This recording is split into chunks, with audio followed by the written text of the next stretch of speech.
तो चलिए lecture number 19 हमने देखा कि इटली का जो यूनिफाई कैसे हुआ, यूनिफाइड इटली का हमने देखी पूरी स्टोरी।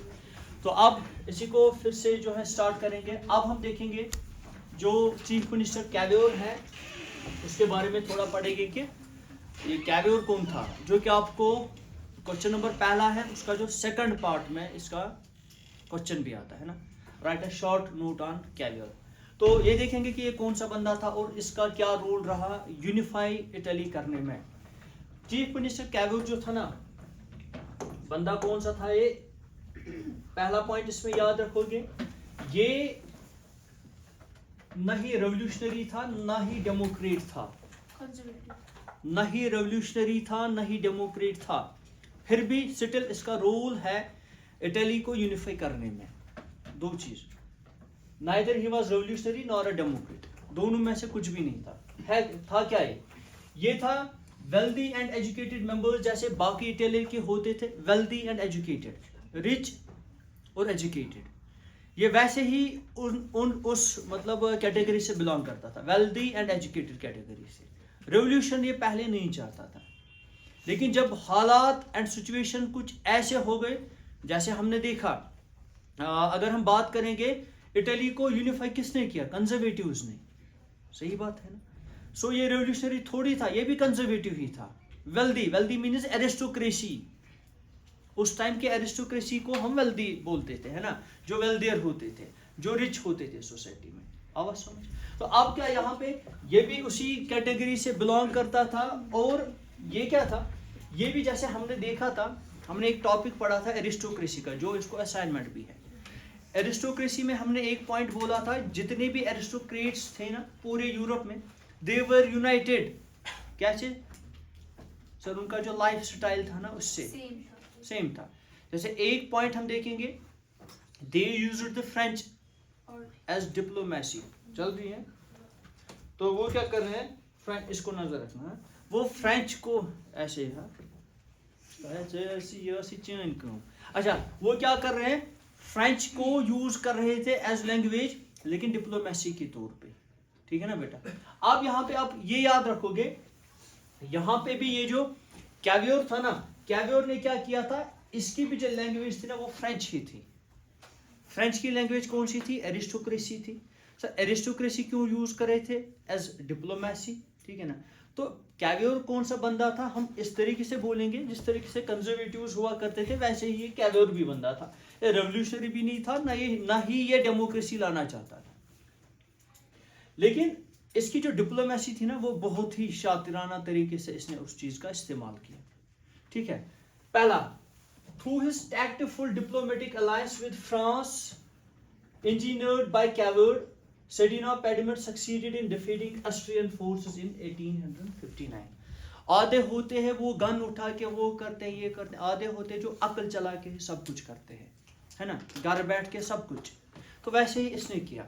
इसने क्या किया, इसने डिप्लोमेटिक अलायंस, अलायंस मीन्स एक सीक्रेट एग्रीमेंट किया इसने फ्रांस के साथ। किसके, फ्रांस के साथ। फ्रांस के साथ एग्रीमेंट करके उनसे हेल्प ली।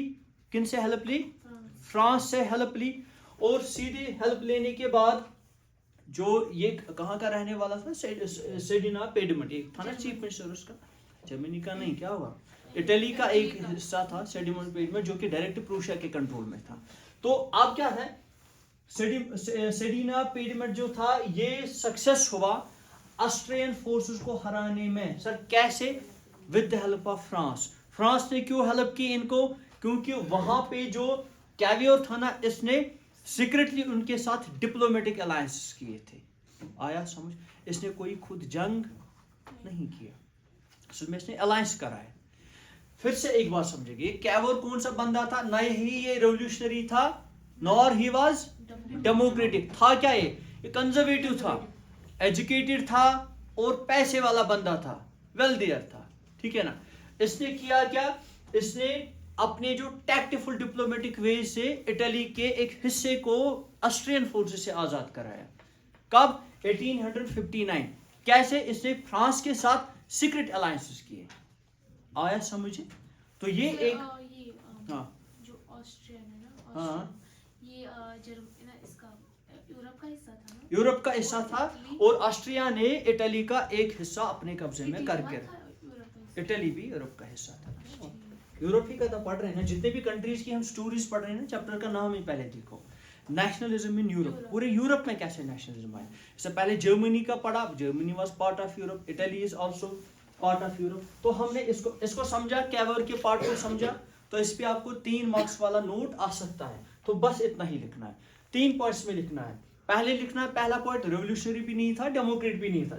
दूसरा पॉइंट लिखना है सर फ्रेंच बोल रहा था और था कौन, वेल्देयर था और एजुकेटेड था। फिर देखना है कि कैसे इसने हेल्प किया इटली के एक हिस्से को आजाद कराने में, कैसे ऑस्ट्रियन फोर्स से, वो कैसे इसके टैक्टफुल डिप्लोमेटिक वे से, जो कि इसने सीक्रेटली फ्रांस के साथ किया था और ऑस्ट्रिया से इटली का एक हिस्सा फिर छुड़ा लिया। नहीं चल रहा है, ऑस्ट्रिया से एक हिस्से को छुड़ाया।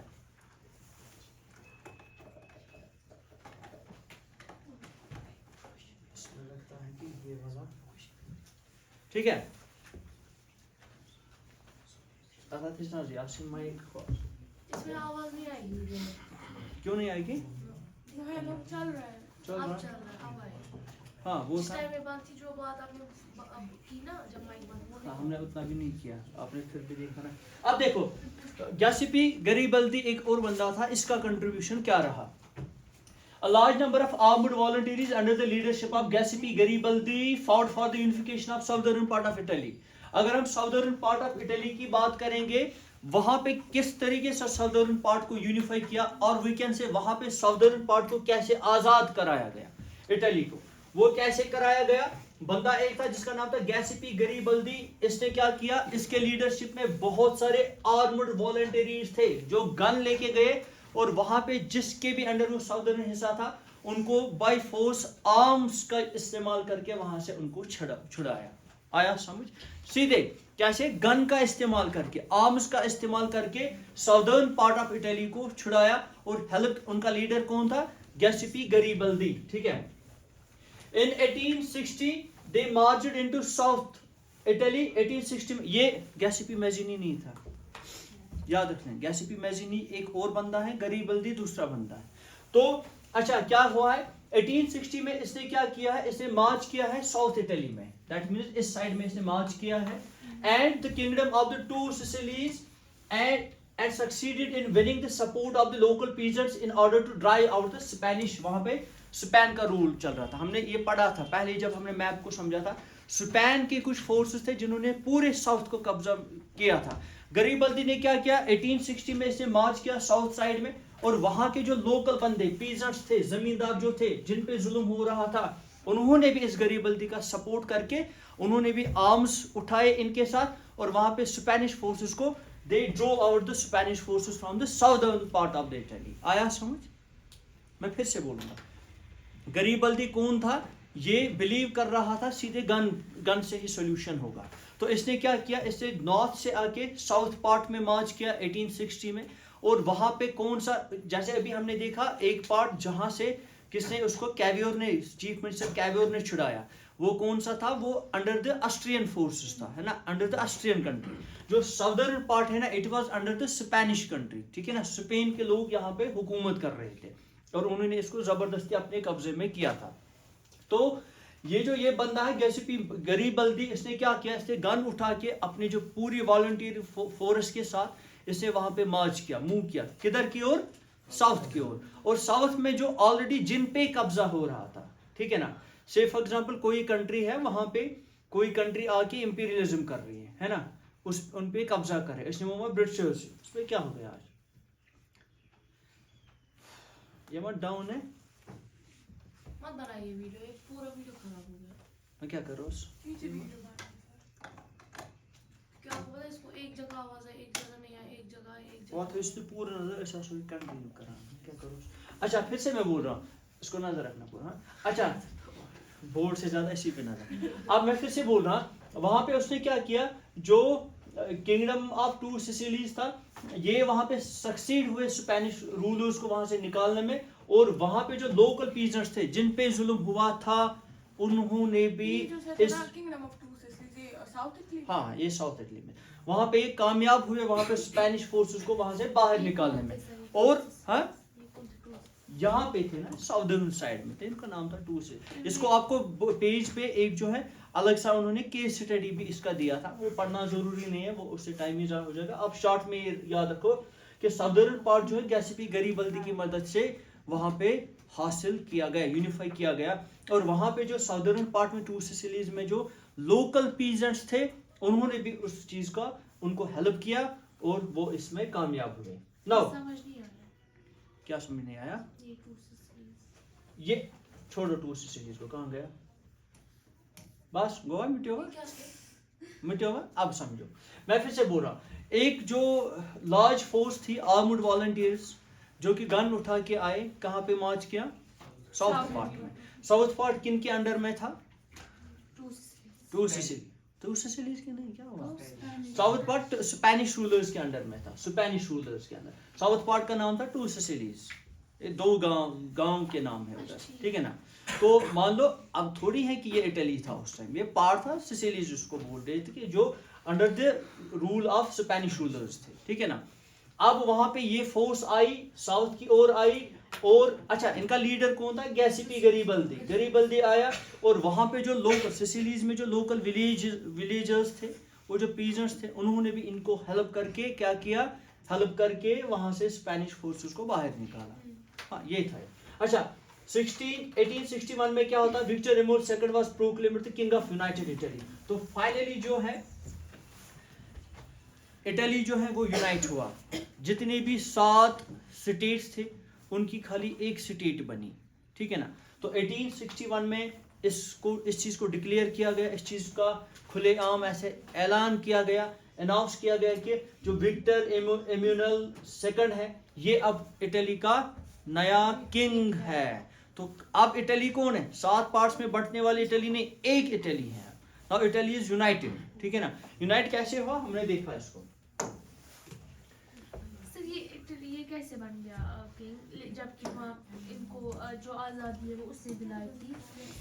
क्योंकि इसी ने इनको हेल्प किया था, ठीक है ना। देखो इसने क्या किया, इसने बोला ये जो इटली है ना, ये छोटे छोटे रूलर्स के अंडर में अभी है, दैट मींस 7 स्टेट्स के अंडर में। इसने बोला मैं ही इसको यूनाइट नहीं चलना, इसने बोला मैं ही इसको यूनाइट करूंगा, ठीक है। क्या बोला? मैं ही इसको यूनाइट करूं। क्या हुआ? हाँ बोलो, कंफ्यूजन है कुछ? पिछले पढ़ा था ना, जब फेल हो गए उनका अटेम्प्ट और फिर इसी पे आ गया था ना, इसी को यूनाइट करना। हाँ एक बार तो अटेम्प्ट फेल हुआ था, 2 बार। एक तो हुआ था 1831 में जो गैसीपी मैजिनी वाला अटेम्प्ट था, गरीबल्दी दूसरा, मैं फिर से बोल रहा हूँ। अच्छा दूसरा अटेम्प्ट हुआ था रेवोल्यूशनरीज ने जो कि 1848 में हुआ था, वो भी फेल हुआ था, और अब ये कामयाब हुआ यहाँ पे। और है कोई कंफ्यूजन? ये वाला हम पढ़ रहे हैं कि unite at the end of day, ये यूनाइट हुआ कैसे, ये पढ़ रहे हैं। और क्वेश्चन भी यही आता, unification of Italy and unification of Germany, दोनों आएगा, दोनों में से एक तो करना ही पड़ेगा, आपको दोनों करने पड़ेंगे। तो मिनिमम सर एक ही करेंगे, लेकिन वहाँ पे सीरीज होती है, एक सीरीज में जर्मनी का आएगा, एक सीरीज में इटली आएगा। ये मचमा पाए में आपको सीरीज में क्या यही सारा जो हमने इटली का अभी तक पढ़ा, लास्ट लेक्चर एंड प्लस ये। अच्छा ये भी आप याद रखोगे, टेक्सचुअल क्वेश्चन में से यूनिफिकेशन ऑफ इटली नहीं है, तो मोस्ट ऑफ द स्टूडेंट जो है ना दे missed this question at that time. क्यों? क्योंकि सर टेक्सचुअल में नहीं था, उन्होंने नहीं किया। लेकिन लेक्चर में हमने पढ़ा जर्मनी का तो है, जर्मनी तो कुछ क्वेश्चन तो है ही उधर, लेकिन इटली का यूनिफिकेशन वहाँ पे टेक्सचुअल में नहीं मिलेगा। तो इस वीडियो को पूरा देखोगे, इस वाले जो है इस वाले लेक्चर और पिछले वाले लेक्चर में इस चीज़ का आंसर निकलेगा। और लास्ट पेपर में भी इटली का भी आया था एंड जर्मनी का भी आया था, 2 सीरीज में। तो इसको अब पूरा ध्यान रखोगे, ठीक है। चलो ठीक है, एक काम करेंगे, मैं ही इसको क्वेश्चन बना के दूंगा, ठीक है ना, क्वेश्चन ही बना के दूंगा, आप उसको भी देख लेना। शॉर्ट में एक जो नहीं चल रहा है छोड़ो, फिर इसको बंद ही करो, ठीक है ना, इसने पूरा डिस्टर्ब किया। चल जो है टेस्ट क्या है बेटा? सर ये वीडियो ही पूरा बर्बाद हो गया, अब क्यों? चलो ठीक है, जितना भी आया होगा उतना देख लीजिए। अब यहाँ पे क्या है, यहाँ पे अब एक चीज मसला है कि अब unification of Germany and making of Germany, देखो इसको थोड़ा एक्सप्लेन करेंगे। ये उतना जो है टफ टॉपिक, फिर से बंद हो गया, टफ टॉपिक नहीं है। अब देखो Much of the Italian population, among whom rates of illiteracy were very high, remained blissfully unaware of the liberal nationalist ideology. The peasant masses who had supported Garibaldi in southern Italy had never heard of Italia and believed that La Italia was Victor Emmanuel's wife. ये आप देखो, कुछ ऐसे भी लोग थे जिनको इस रेवोल्यूशन का पता ही नहीं था, जीरो भी पता नहीं था, जैसे अनएजुकेटेड, अनअवेयर, उनको पता ही नहीं था कि रेवोल्यूशन है क्या इसमें। अच्छा, उनको पता ही नहीं कि इटली वर्ड क्या है पहले, यूनाइटेड इटली का तो फिर कंसेप्ट ही दूर की बात है। जैसे हम देखेंगे, बात करेंगे साउदर्न पार्ट की, हमने देखा साउदर्न पार्ट किन के अंडर में था, स्पेनिश के अंडर में। उनको किसने उसको ये यूनिफाइड कराया, गरीबल्दी ने, लास्ट वाली स्लाइड में देखा। और किसकी मदद से, वहां पे जो लोकल पीजेंट्स थे, लोकल पीजेंट्स थे। आप देखो, लोकल पीजेंट्स बेचारे ये समझते थे कि ये जो इटली है ना, सपोर्टेड गरीबल्दी, वो बोलते थे बिलीव इट दैट ला टेलिया मीन्स, इसका मतलब है कि जो इमैनुअल सेकंड है इसकी वाइफ, वो ऐसे इसको समझते थे। हाँ, ला टेलिया इटली, यूनाइटेड इटली, ठीक है ना, इसका मतलब है इसकी वाइफ। इन बेचारों को इस चीज का पता भी नहीं था। इसको बंद करो, ठीक है।